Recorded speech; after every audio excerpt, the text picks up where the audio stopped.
आदाब, नमस्कार, सत श्री अकाल। मैं छवि आप सभी का स्वागत कर रही हूँ इस खास प्रोग्राम में। जी हाँ दर्शकों, ये प्रोग्राम खास इसीलिए है क्योंकि इस प्रोग्राम में हम अलग अलग कंट्रीज़ के बारे में आपको जानकारी देंगे।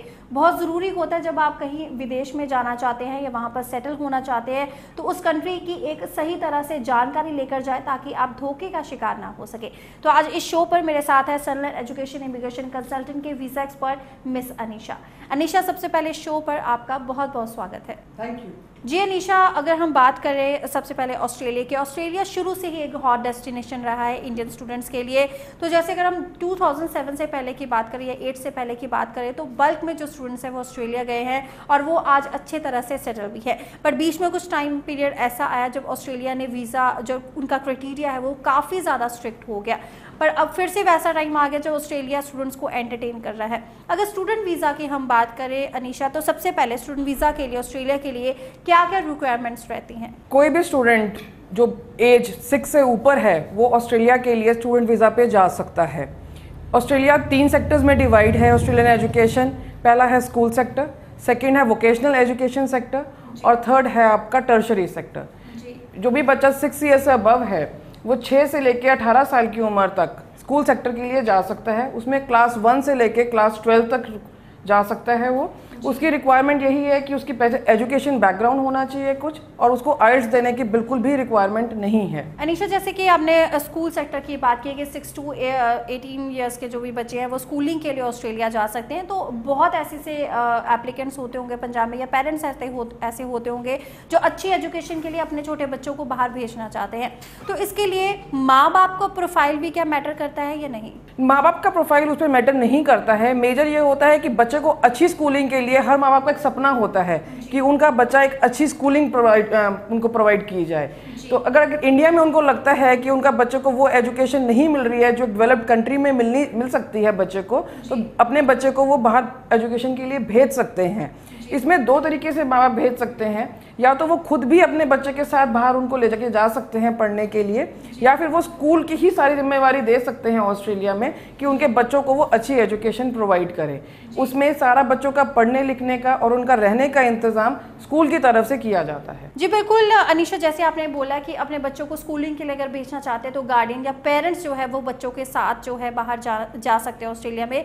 तो अगर इन सब चीज़ों का अगर हम खर्चे की बात करें, क्योंकि बहुत से ऐसे पेरेंट्स होते हैं जो जाना चाहते हैं जो खुद अभी नहीं एलिजिबल हैं एज अ स्टूडेंट या किसी और वीज़ा पे ऑस्ट्रेलिया जाने के लिए, तो उनको लगता होगा कि हम बच्चों की स्कूलिंग के बहाने उनको जैसे एडमिशन दिला दे तो हम भी बच्चों के साथ है जो ऑस्ट्रेलिया चले जाए। कितनी पॉसिबिलिटी है ऐसे केसेस की? स्कूल में वहाँ पे 2 तरह के स्कूल्स हैं ऑस्ट्रेलिया में। कुछ हैं गवर्नमेंट स्कूल्स और कुछ हैं प्राइवेट स्कूल्स। जो गवर्नमेंट स्कूल्स हैं उनका जो फीस आती है वो तकरीबन है $8,000 ऑस्ट्रेलियन डॉलर्स, और जो प्राइवेट स्कूल्स हैं उनकी फीस आती है बिटवीन $10,000 से लेके $16,000 पर ईयर की। तो इसमें पेरेंट्स जो हैं वो एज अ गार्डियन उनके जा सकते हैं ऑन अ गार्डियन वीज़ा। तो उनको भी उतनी ही ड्यूरेशन का वीज़ा मिलता है जितनी ड्यूरेशन का बच्चे को वीज़ा मिलता है। इसमें मैक्सिमम 5 ईयर्स का वीज़ा मिलता है, या जब तक बच्चा 18 साल की उम्र तक का नहीं हो जाता। बिल्कुल, यानी कि काफ़ी अच्छी अपॉर्चुनिटी है खासकर उन स्टूडेंट्स के लिए जो काफ़ी छोटे हैं, या पेरेंट्स के लिए भी अच्छी अपॉर्चुनिटी है कि ऑस्ट्रेलिया जो स्कूलिंग के लिए एंटरटेन कर रहा है स्टूडेंट्स को, और अपने बच्चों को आप ऑस्ट्रेलिया में स्कूलिंग के लिए भेज सकते हैं और उनके साथ भी आप खुद जो है ऑस्ट्रेलिया जा सकते हैं। अनीशा, एक बार मैं पूछना चाहूँगी, क्या पेरेंट्स को वहाँ पर फुल टाइम वर्किंग राइट्स मिलते हैं स्टूडेंट्स कि पेरेंट्स इसमें जा रहे हैं as a guardian of a child, तो उनको वहाँ पे वर्क राइट्स नहीं मिलते हैं क्योंकि सर उनको सिर्फ बच्चे की जिम्मेवारी ही देखने के लिए जाने अलाउड है, इसीलिए उनको वर्क राइट्स नहीं मिलते हैं। पर हाँ, बच्चे को ज़रूर वर्क राइट्स मिलते हैं। जी बिल्कुल। अब अनीशा, अगर हम थोड़े बड़े स्टूडेंट्स की बात करें जिन्होंने प्लस टू की है या बैचलर की अपनी डिग्री की है, ऐसे स्टूडेंट्स के लिए क्या रिक्वायरमेंट क्राइटेरिया रहता है? हाँ, जिन बच्चों ने +2 की हुई है यहाँ पे और उनको आइल्स का स्कोर देना पड़ता है, जैसे अगर 2 ऑप्शंस है बच्चों के पास उस टाइम, एक तो वो डिप्लोमा कोर्सेज या सर्टिफिकेट कोर्सेज के लिए जा सकते हैं, उसको वोकेशनल कोर्सेज कहा जाता है, और दूसरी ऑप्शन होती है कि वो अपने बैचलर्स या मास्टर्स डिग्रीज के लिए जा सकते हैं, उसको टर्शरी सेक्टर कहा जाता है ऑस्ट्रेलिया में। अगर वो डिप्लोमा या सर्टिफिकेट कोर्सेज के लिए जाते हैं तो उनकी मिनिमम रिक्वायरमेंट रहती है कि वो +2 पास हो, प्लस उन्होंने आइल्स किया हो विथ मिनिमम 5.5 बैंड्स। पर वो 5 बैंड्स के साथ भी ऑस्ट्रेलिया जा सकते हैं, बट उनको पहले एक इंग्लिश लेवल का कोर्स करना पड़ता है कि पहले वो अपनी मेन एजुकेशन स्टार्ट कर सके। और अगर वो बैचलर्स कोर्सेज के लिए जाते हैं तो उनकी मिनिमम रिक्वायरमेंट आइल्स की 6 बैंड्स की रहती है, विद किसी में भी पर 5.5 बैंड से कम नहीं होने चाहिए। बट अगर उनके तब भी 5 बैंड भी हैं तब भी उनके लिए ऑप्शन खुला है कि वो अपनी बैचलर्स डिग्री कर सकते हैं, पर उनको अपनी बैचलर डिग्री से पहले एक इंग्लिश लैंग्वेज का कोर्स करना पड़ता है। जी दर्शकों, अगर आप इनसे और जानकारी लेना चाहते हैं, इनसे मिलना चाहते हैं तो आप इनसे मिल सकते हैं। इनके जो एड्रेस है लगातार फ्लैश हो रहा है हमारी टीवी स्क्रीन पर, आप नोट कर सकते हैं। इनके फ़ोन नंबर भी फ्लैश हो रहे हैं। आप शो के दौरान या शो के बाद इन्हें कॉल करके अपॉइंटमेंट लेकर इनके ऑफिस विजिट कर सकते हैं। अनीशा, हमने एसपीपी कैटेगरी के बारे में बहुत सुना। ऑस्ट्रेलिया की एसपीपी कैटेगरी किस ढंग से जो इंडियन स्टूडेंट्स को फेवर कर रही है एडमिशन के लिए? एसवीपी वैसे अगर हम देखे जाएं तो जनरल जो है यूनिवर्सिटी सेक्टर हमारा बैचलर्स प्रोग्राम लेवल 3 कंट्री में आता है। बट अगर हम एसवीपी देखें, एसवीपी में 51 यूनिवर्सिटीज़ हैं ऑस्ट्रेलिया में, जो सबकी सब पार्ट हैं एसवीपी प्रोग्राम की। अगर हम एसवीपी प्रोग्राम में जाते हैं तो बच्चे को एक तो लेवल 1 के हिसाब से उसकी क्राइटेरिया उसका बन जाता है। उसको मतलब ज़्यादा पुराने फंड्स नहीं शो करने पड़ते, बहुत ज़्यादा अमाउंट नहीं दिखानी पड़ती, वीज़ा की थोड़ी श्योरिटी रहती है और वो बच्चा इंश्योर कर सकता है कि उसको क्वालिटी एजुकेशन मिलेगी ऑस्ट्रेलिया में। बिल्कुल, यानी कि अगर एसपीपी कैटेगरी की बात करें तो एसपीपी कैटेगरी एक ऐसा प्रोग्राम है जिसके थ्रू आप एडमिशन ले सकते हैं। एज ए स्टूडेंट आप ऑस्ट्रेलिया में जा सकते हैं, अच्छा कोर्स ले सकते हैं। अनीशा, अगर हम वहाँ पे सेटलमेंट पॉइंट ऑफ व्यू की बात करें, जैसे स्टूडेंट्स चले जाते हैं तो कम से कम कितने टाइम का जो वीज़ा है ऑस्ट्रेलिया का वो ग्रांट होता है स्टूडेंट को? वीज़ा ग्रांट नॉर्मली होता है जितनी भी ड्यूरेशन होती है कोर्स की, उससे 2 या 3 मंथ्स ऊपर मिलता है। अगर डिप्लोमा कोर्सेज में बचा जा रहा है तो उसकी मिनिमम रिक्वायरमेंट रहेगी कि वो 2 ईयर्स वहाँ पे पढ़े। अगर वो बैचलर्स कोर्स जा रहा है तो ऑस्ट्रेलिया में बैचलर्स डिग्री 3 ईयर्स की डिग्री है, मास्टर्स भी डिग्री वहाँ पे 2 ईयर्स की डिग्री है। बच्चे को मिनिमम क्वालिफिकेशन चाहिए, 92 वीक्स का कोर्स होना चाहिए ऑन द क्राइकोस रजिस्टर, तभी वो एलिजिबल होगा अपने आगे फर्दर वीज़ाज के लिए। और अगर हम प्रोसेसिंग टाइम की बात करें, चाहे वो स्कूलिंग के लिए वीज़ा हो या बैचलर डिग्रीज के लिए वीज़ा हो या डिप्लोमा क्लासेस के लिए वीज़ा हो, तो प्रोसेसिंग टाइम कितनी रहती है? कितनी देर तक ये वीज़ास हैं जो आ जाते हैं, ग्रांट हो जाते हैं? इनका टाइम फ्रेम होता है around 1 to 2 months, depending upon the university और स्कूल कि कितना टाइम उनको ऑफर लेटर में लगता है। उसके बाद वीज़ा प्रोसेसिंग में वीज़ा फाइल जाती है, उसका टोटल प्रोसेस है अराउंड 15 दिन से लेके 1 महीने का। जी अनीशा, अगर हम ऑफर लेटर्स की बात करें, जैसे आपने ऑफर लेटर्स की बात की, तो कभी कभी हमने किसी से सुना मेरी ऑफर लेटर 10 दिन में आ गई है या मेरे हफ्ते में आ गई है या मेरी 1-2 महीने में आई है, तो ये वेरिएशंस जो होती हैं ये क्यों होती है? ये सब अपने कॉलेज का और सर यूनिवर्सिटी का स्कूल का अपना क्राइटेरिया है उसको चेक करने के लिए कि बच्चा कितना जेन्युइन है जो वहाँ आ रहा है। उनकी इंटरव्यू यूनिवर्सिटीज़ तो अब इंटरव्यूज़ भी कंडक्ट कर रही हैं ताकि वो जान सके कि जो बच्चा एक्चुअल में ऑस्ट्रेलिया आ रहा है वो पढ़ने के लिए आ रहा है और सिर्फ नहीं कि वहाँ पे सिर्फ सेटल होने के लिए आ रहा है। तो just check the genuineness of the candidate, वो इंटरव्यू कंडक्ट होती है, इस वजह से थोड़ा सा टाइम लग जाता है और स्पेशली सिर्फ यूनिवर्सिटीज़ के केसेस में ही ज़्यादा टाइम लग रहा है ऑफर लेटर। जी दर्शकों, अगर आप इनसे और जानकारी लेना चाहते हैं, इनसे मिलना चाहते हैं तो आप इनसे मिल सकते हैं। इनके जो एड्रेस है लगातार फ्लैश हो रहा है हमारी टीवी स्क्रीन पर, आप नोट कर सकते हैं। इनके फ़ोन नंबर भी फ्लैश हो रहे हैं। आप शो के दौरान या शो के बाद इन्हें कॉल करके अपॉइंटमेंट लेकर इनके ऑफिस विजिट कर सकते हैं। अनीशा, जैसे पहले ऑलमोस्ट जितना भी बर्डन था वो एम्बेसीज के ऊपर होता था किसी स्टूडेंट को चूज़ करने के लिए एज अ स्टूडेंट, अगर उसको हम वीज़ा देना है एम्बेसी ने, ऑस्ट्रेलियन एम्बेसी ने, बट अब ये सारा जो बर्डन है ये यूनिवर्सिटीज़ के ऊपर आ गया। तो यूनिवर्सिटीज़ पर्सनली क्या हर स्टूडेंट को जाके चेक करती है या हर स्टूडेंट का इंटरव्यू लेती है? किस ढंग से वो स्टूडेंट को जो है चूज़ करती है? इनका मेन प्रोसेस यही रह गया कि उन्होंने अपने जो एडमिशन फॉर्म्स हैं वो काफ़ी भरवाते हैं, उस पर चेकलिस्ट देते हैं, इंटरव्यूज़ करते हैं, कंडक्ट करते हैं। कुछ उन्होंने लाइबिलिटी एजेंट्स की लगा अपने कंसल्टेंट्स की लगा रखी हैं कि वो चेक करें कि स्टूडेंट कितना जेन्युइन एंट्रेंट है वहाँ पे। जी अनीशा, अगर हम फाइनेंसेस की बात करें तो कुछ यूनिवर्सिटी जो है पुराने फंड्स मांगती हैं, कुछ यूनिवर्सिटीज फ्रेश फंड्स मांगती हैं, तो यूनिवर्सिटी इन सब चीज़ों को कैसे चेकआउट करती है? यूनिवर्सिटीज़ की अपनी, सब यूनिवर्सिटीज़ की अपनी एक फाइनेंशियल चेकलिस्ट है जिसमें वो 1 से 2 साल तक के फंड्स की वो चेकलिस्ट मांगती हैं। उसमें उनको हमें फंड्स भी भेजने पड़ते हैं, ऑन स्कैंड कॉपी ही जाती है फंड्स की, और उसमें यूनिवर्सिटीज़ डायरेक्टली फाइनेंशियल इंस्टीट्यूट को कॉल करके भी वेरीफाई कर सकती है कि वो फंड्स वहाँ स्टैंडिंग है। पर अगर आप एम्बेसी की पॉइंट ऑफ व्यू से देखें तो एम्बेसी की रिक्वायरमेंट होती है कि वो 1.5 साल के हमें फंड्स दिखाने पड़ते हैं और ये फंड्स 3 महीने पुराने होने चाहिए बच्चे के अकाउंट में या बच्चे के पेरेंट्स के अकाउंट में। जी दर्शकों, अगर आप इनसे और जानकारी लेना चाहते हैं, इनसे मिलना चाहते हैं तो आप इनसे मिल सकते हैं। इनके जो एड्रेस है लगातार फ्लैश हो रहा है हमारी टीवी स्क्रीन पर, आप नोट कर सकते हैं। इनके फ़ोन नंबर भी फ्लैश हो रहे हैं। आप शो के दौरान या शो के बाद इन्हें कॉल करके अपॉइंटमेंट लेकर इनके ऑफिस विजिट कर सकते हैं। अनीशा, अब अगर हम यहाँ पर कोर्सेज की बात करें, क्योंकि कुछ टाइम ऐसा था ऑस्ट्रेलिया में जो without any relevancy student courses में एडमिशन ले रहे थे, उनको वीज़ा भी ग्रांट हो रहा था, बट अब सिनेरियो बिल्कुल चेंज हो चुका है ऑस्ट्रेलियन एम्बेसी का कि रेलिवेंसी कोर्स की होनी बहुत ज़्यादा ज़्यादा इंपॉर्टेंट है? क्या हर तरह के कोर्स वहाँ पर है बच्चों को चूज़ करने के लिए? अगर हैं तो किस तरह से इनके सेमेस्टर सिस्टम होते हैं, कितनी कितनी देर बाद जो सेमेस्टर्स होते हैं, एग्जाम्स होते हैं कोर्सेज? हाँ, जैसे पहले एजुकेशन सिस्टम था, अब वो नहीं है बात की आप MA करने के बाद आप हॉस्पिटैलिटी जाके कर सकते थे। अब आपकी रेलेवेंसी होनी चाहिए, तभी आप जेन्युइन स्टूडेंट बनते हो। आप इतनी जल्दी अपनी ट्रैक नहीं चेंज करते हो, आप लाइफ में भी ट्रैक नहीं चेंज करते हो। अगर आपने IT का कोर्स किया है बेसिक क्वालिफिकेशन, तो आप IT की ही फर्दर कोर्सेज के लिए जा सकते हो। बट अगर आपको लगता है कि आपने नहीं कैरियर चेंज चाहिए आपको, और आप इसको एक्सप्लेनेशन पूरा दे सकते हैं कि आप अपना कैरियर चेंज करना चाहते हैं, तो आपको दूसरे कोर्सेज में भी लिया जा सकता है। अगर आप स्कूलिंग सेक्टर में देखेंगे तो स्कूलिंग की जो सेमेस्टर शुरू होता है, टर्म शुरू होती है, वो फरवरी इनटेक होती है। अगर आप डिप्लोमा कोर्सेज, सर्टिफिकेट कोर्सेज की देखेंगे तो आपकी 4 टर्म्स चलती हैं, 4 इनटेक्स होती हैं, फरवरी, अप्रैल, जुलाई एंड अक्टूबर। अगर यूनिवर्सिटीज़ में आप देखते हैं तो मेजर यूनिवर्सिटीज़ में वहाँ 2 इनटेक्स होती हैं, फरवरी एंड जुलाई, और कुछ यूनिवर्सिटीज़ में अक्टूबर नवंबर इनटेक्स भी मिल जाते हैं। जी दर्शकों, अगर आप इनसे और जानकारी लेना चाहते हैं, इनसे मिलना चाहते हैं, तो आप इनसे मिल सकते हैं। इनके जो एड्रेस है लगातार फ्लैश हो रहा है हमारी टीवी स्क्रीन पर, आप नोट कर सकते हैं। इनके फ़ोन नंबर भी फ्लैश हो रहे हैं। आप शो के दौरान या शो के बाद इन्हें कॉल करके अपॉइंटमेंट लेकर इनके ऑफिस विजिट कर सकते हैं। वो यानी कि टाइम पर जो है हर तरह के इनटेक्स अवेलेबल होते हैं, जो भी स्टूडेंट्स का मन भी बनता है, और जब वो अपने क्राइटेरिया को मीट भी कर लेते हैं तो स्टूडेंट ईजिली जो है अवेलेबल ये कोर्सेज हैं और ईजिली जो है अप्लाई भी कर सकते हैं। अनिशा, इसके अलावा अगर मैं प्रॉपर प्रोसेसिंग फीस की बात करूं या फंड्स की बात करूं या कॉलेजेस की फीसेस की बात करूं, टोटल कितने पैकेज में, कितने खर्चे में एक स्टूडेंट, जेन्युइन स्टूडेंट है जो ऑस्ट्रेलिया पहुंच सकता है? अगर आप +2 बच्चा है, उसके 6 बैंड्स हैं आइल्ट्स में, तो उसका खर्चा आएगा तकरीबन 7 से 8 लाख रुपए 6 महीने की फ़ीस आती है उसकी। अगर बच्चे के बोलो कि 5.5 बैंड या 5 बैंड हैं, तब उसका खर्चा विद LE कोर्स, उसको इंग्लिश लैंग्वेज का कोर्स करना पड़ता है, तो उसकी 3,000 ऑस्ट्रेलियन डॉलर्स के आसपास उसके 10 वीक्स का LE कोर्स लगता है। तब बच्चे का खर्चा अराउंड 9 से 10 लाख का खर्चा आता है। 8-9 महीने की फीस उसमें उसकी कवर हो जाती है। जी दर्शकों, अगर आप इनसे और जानकारी लेना चाहते हैं या इनसे मिलना चाहते हैं तो आप इनसे मिल सकते हैं। इनके जो एड्रेस है लगातार फ्लैश हो रहा है हमारी टीवी स्क्रीन पर, आप नोट कर सकते हैं। इनके फ़ोन नंबर भी फ्लैश हो रहे हैं। आप शो के दौरान या शो के बाद इन्हें कॉल करके अपॉइंटमेंट लेकर इनके ऑफिस विजिट कर सकते हैं। अब कोई भी स्टूडेंट है निशा, जब वो कहीं बाहर जा रहा है और इतने पैसे खर्च भी करे उसके माँ बाप, तो वो चाहता है कि वहाँ जाकर मैं सेट हो जाऊँ या मुझे PR मिल जाए।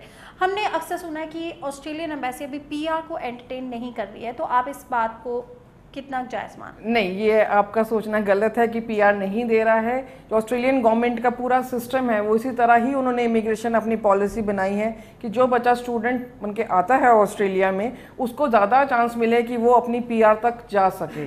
उसी तरह से उनका पूरा इमिग्रेशन सिस्टम डिज़ाइंड है। PR बच्चे की स्टूडेंट करने के बाद, एजुकेशन ख़त्म करने के बाद उसको वर्क राइट्स मिलते हैं, वर्क परमिट्स मिलते हैं, जिसमें उसको पूरा मौका दिया जाता है कि वो अपना ऑस्ट्रेलियन एक्सपीरियंस गेन कर सके। उसके बाद उसमें उसके अगर पॉइंट्स बन जाते हैं, उसको 60 पॉइंट्स चाहिए क्वालिफाई करने के लिए कि वो अपनी PR अप्लाई कर सके। उसके 60 पॉइंट बन जाते हैं तो वो PR अप्लाई कर सकता है। किस अकॉर्डिंगली PR के लिए आप क्या सजेस्ट करेंगे? क्या क्राइटेरिया जो है वो मीट करना होता है और क्या प्रोसेस रहता है PR? जो 60 पॉइंट्स हमें क्वालिफाई करने पड़ते हैं, 60 पॉइंट्स हमें मिलते हैं एज के, क्वालिफिकेशन के, एक्सपीरियंस के और हमारे इंग्लिश लैंग्वेज की प्रोफिशिएंसी के ऊपर। क्या यहीं से ही आप किसी भी एप्लीकेंट का PR सीधा ऑस्ट्रेलिया के लिए अप्लाई करा रहे हैं या ऑस्ट्रेलिया उसको जाके फर्स्ट स्टडी वीज़ा पर उसको ऑस्ट्रेलिया जाना पड़ेगा? नहीं, ऑस्ट्रेलिया PR के लिए दोनों ऑप्शंस अवेलेबल हैं। हम इंडिया में रह के भी PR ले सकते हैं, हम ऑस्ट्रेलिया स्टडी वीज़ा पे जाते हैं, उसके बाद भी हम PR अप्लाई कर सकते हैं। तो अगर इंडिया में रहकर ही अगर कोई एप्लीकेंट अपनी सीधा PR अप्लाई करना चाहता है, क्योंकि बहुत ऐसे एप्लीकेंट्स हैं जो काफ़ी एफिशिएंट है और जिन्होंने अच्छी डिग्रीज की हुई हैं, काफ़ी टाइम हो गया उनको अपने फील्ड में काम करते हुए, जो प्रोफेशनल्स हैं, तो वो चाहेंगे कि हम स्टूडेंट वीज़ा पर ना जाए तो हम PR के लिए अप्लाई कर ले। बहुत ऐसे एप्लीकेंट्स हैं जो इंटरेस्टेड भी होंगे। तो अनिशा, कितने टाइम में ये जो है PR का प्रोसेस कंप्लीट हो जाता है? ऑस्ट्रेलिया में एक SOL लिस्ट निकलती है, स्किल्ड ऑक्यूपेशन लिस्ट। अगर आपने PR के लिए अप्लाई करना है ऑस्ट्रेलिया में तो आपका जो प्रोफेशन है वो स्किल्ड ऑक्यूपेशन लिस्ट में होना चाहिए। इसमें जो टोटल टाइम फ्रेम रहता है वो अप्रॉक्सीमेटली 6 मंथ्स टू 12 मंथ्स का है आज की डेट में। और इसमें क्योंकि रूल्स चेंज होते रहते हैं तो टाइम फ्रेम्स भी चेंज होता रहता है। आपको PR अप्लाई करने के लिए आपकी 3 फाइल्स लगती हैं। पहली आपको अपने जो स्किल्स हैं, आपके जो ऑक्यूपेशन है आपका, उसकी असेसमेंट करवानी पड़ती है रेलिवेंट असेसिंग अथॉरिटी के पास से। उसके बाद आपको अपना एक्सप्रेशन ऑफ इंटरेस्ट भेजना पड़ता है department of immigration and citizenship में कि आप ऑस्ट्रेलिया की पीआर के लिए अप्लाई करना चाहते हैं। वहाँ से पॉजिटिव आने के बाद आप अपनी वीज़ा फाइल डालते हैं। वीज़ा फाइल के प्रोसेसिंग होने के बाद आपको पीआर ग्रांट हो जाती है। इनिशियली आपको 5 साल के लिए वीज़ा मिलता है। ये इंडेफिनेटली आप ऑस्ट्रेलिया में रह सकते हैं इस वीज़ा पे। आप अपने लिए, अपनी फैमिली के लिए, फैमिली में आप अपने स्पाउस के लिए, बच्चों के लिए पीआर एक ही बारी में डाल सकते हैं। जी बिल्कुल, बहुत ऐसे एप्लीकेंट्स हैं जो ऑस्ट्रेलिया जाना चाहते हैं, जो सोचते हैं कि हमें पीआर लग जाए, पर कुछ एजेंट किस्म के, जो धोखेबाज किस्म के लोग होते हैं, वो आपको गलत गाइड भी कर सकते हैं कि आपकी पीआर लगवा देंगे, ये कर देंगे, वो कर देंगे। पर मुझे लगता है कि ऐसी बातों से बचकर रहना चाहिए।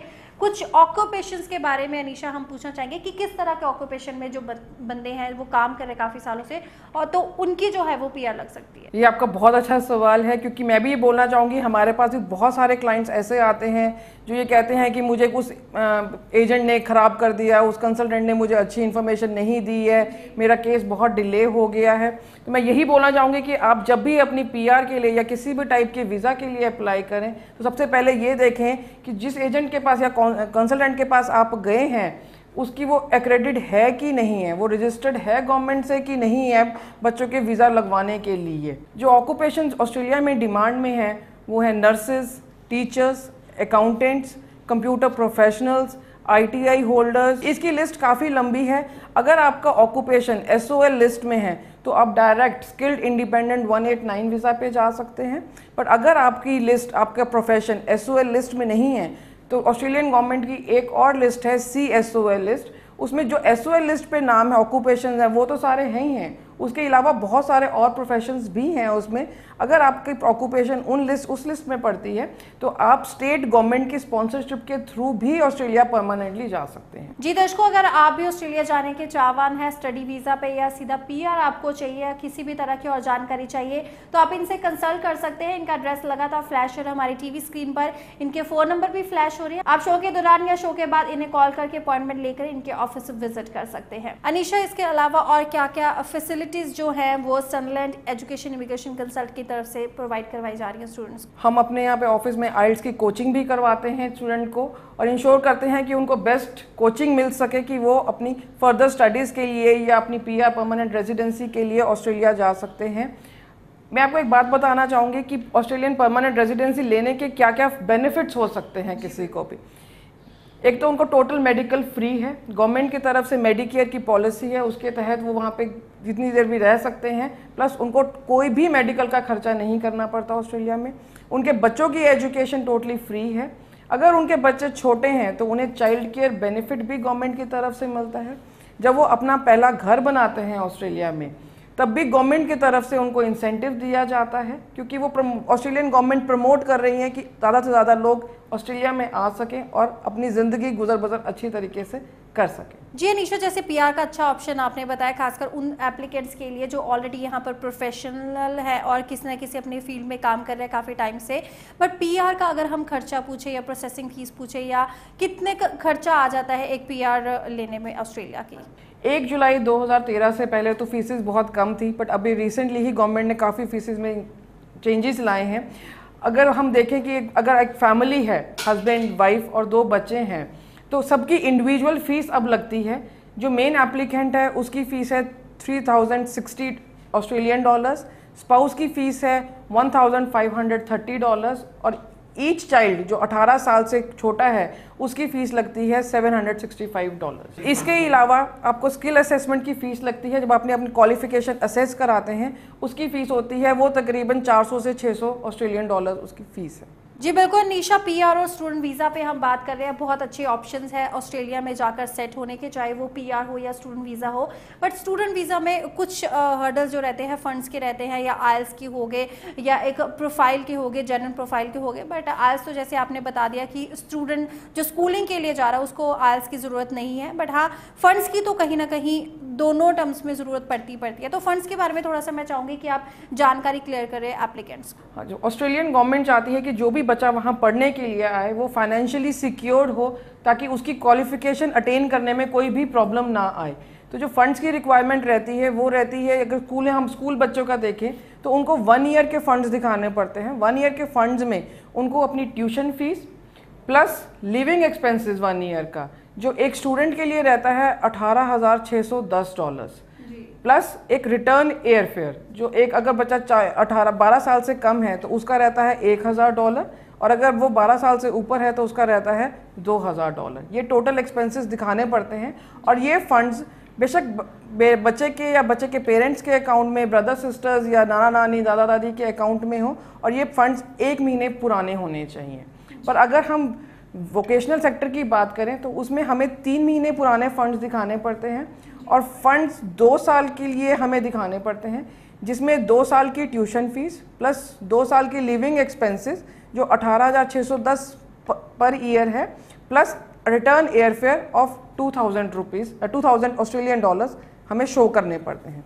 पर अगर हम बैचलर्स या मास्टर्स डिग्रीज की बात करें तो इसमें हमें 3 महीने पुराने फंड शो करने हैं और 1.5 ईयर की हमें फंड शो करने हैं। इसमें 1.5 ईयर की ट्यूशन फीस, 1.5 ईयर के living expenses at the rate of $18,610 per annum plus return air fare. इसमें आपको एक ऑप्शन और है कि अगर कोई बच्चा जा रहा है और वो मैरिड है तो उसके लिए भी ऑप्शंस अवेलेबल हैं कि वो अपने स्पाउस को और बच्चों को अपने साथ लेके जा सकता है। अगर बच्चा कोई मास्टर्स डिग्री करने जा रहा है तो उसके लिए सबसे अच्छी ऑप्शन है कि वो उसके जो स्पाउस है उसको वहाँ पे फुल टाइम वर्क राइट्स मिलते हैं, क्योंकि नॉर्मली बच्चे को ऑस्ट्रेलिया में work rights 20 hours per week हैं और एज पर गवर्नमेंट रूल्स अब वो चेंज कर दिए हैं 40 आवर्स फोर्टनाइटली, मीन्स उसको 2 हफ्ते में 40 आवर्स के वर्क राइट्स हैं।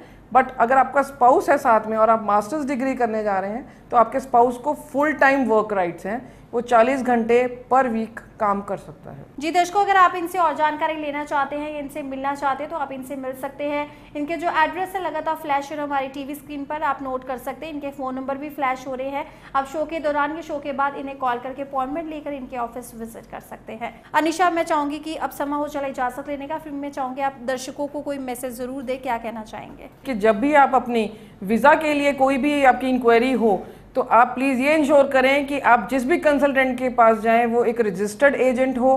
किसी भी कंसल्टेंट के पास मत जाइए, आप धोखे से बचिए, क्योंकि आप रोज़ आए दिन अखबार में ज़रूर पढ़ते होंगे कि किसी एजेंट ने आपको, किसी कंसल्टेंट ने आपके पैसे मार लिए।